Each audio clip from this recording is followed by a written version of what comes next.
జన్మ యొక్క పరమ ప్రయోజనం భగవంతుడితో ఐక్యమే కనుక శివాష్టోత్తర శతనామ స్తోత్రాన్ని ప్రదోష వేళలో చదవడం మనకి ఇహమునందు సమస్తమైన కోర్కెలని తీరుస్తుంది, పారలౌకిక సుఖమును భగవంతుని యొక్క అనుగ్రహాన్ని మన యందు ప్రసరింపచేస్తుంది.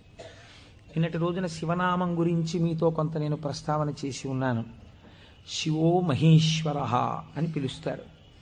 ఈ మహేశ్వర అనబడేటటువంటి నామం చిత్రమైనటువంటి నామం.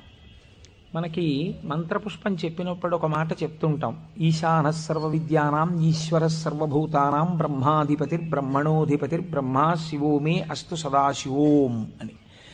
సర్వమంగళములకు కారణమైనటువంటి వాడు, సర్వ జగన్నియామకుడు, సృష్టి స్థితి లయలు చేసేటటువంటి వాడు, తానొక్కడే అయి ఉండి కానీ సృష్టి చేసినప్పుడు ఒకడిగా, స్థితికారకుడిగా